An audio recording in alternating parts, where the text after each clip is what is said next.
Mark had always been afraid of the cellar. Even as a child, he avoided the creaky wooden stairs leading down into the darkness beneath his family's old farmhouse. Now at 28, he was forced to confront his fears as he prepared to sell the property after his parents' passing. Armed with a flashlight, Mark descended the stairs, wincing at each groan of ancient wood. The musty air hit him like a wall, carrying the scent of damp earth and decay. His light swept across dusty shelves and forgotten boxes, catching briefly on something that glinted in the corner. Curious, Mark approached.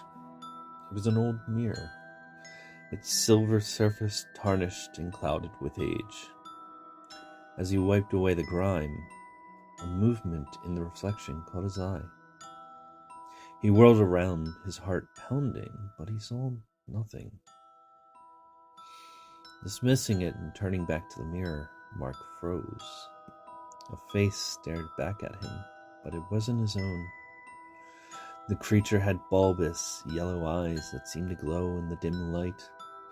Its skin was a sickly green, covered with warts and bumps, and a wide mouth filled with jagged, needle-like teeth stretched into a horrifying grin. Mark stumbled backwards, dropping his flashlight. In the seconds it took for him to retrieve it, the cellar had changed. The air felt thicker, and he could hear a faint, high-pitched giggling echoing from the shadows. "Who's there?" he called out, with a slight tremble to his voice. The giggling intensified, seeming to come from all directions. Mark's flashlight beam darted frantically around the cellar, revealing fleeting glimpses of movement. A claw here, a pointed ear there, always vanishing just as he focused on them. Suddenly, something grabbed his ankle.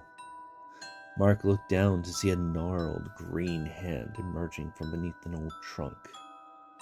He shook it off with a yell and bolted for the stairs, but the stairs were gone. Where they had been was now a solid wall. Mark spun around, panic rising in his throat. The cellar seemed to have expanded, stretching into shadowy corridors that he had never seen before. The giggling grew louder, accompanied now by the sounds of scuttling feet and scraping claws. In the beam of his flashlight, Mark saw them. Goblins. Dozens of them emerging from every nook and cranny. They were small, no taller than his knee, but their eyes gleamed with malicious intent.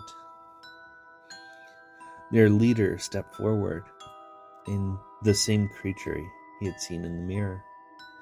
Up close, Mark could see the intricate patterns of scars crisscrossing its leathery skin.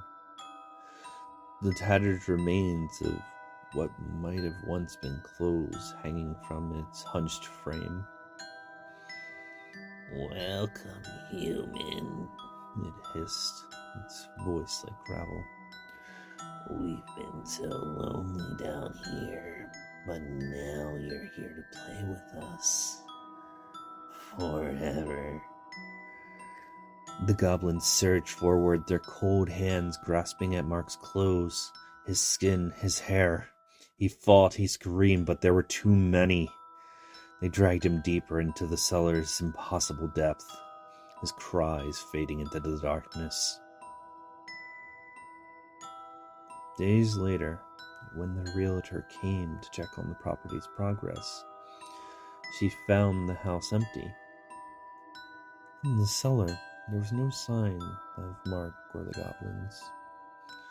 Only an old mirror remained, its surface rippling slightly in the beam of her flashlight. And if she listened closely, she might have heard the faint echoes of laughter drifting up from somewhere far below.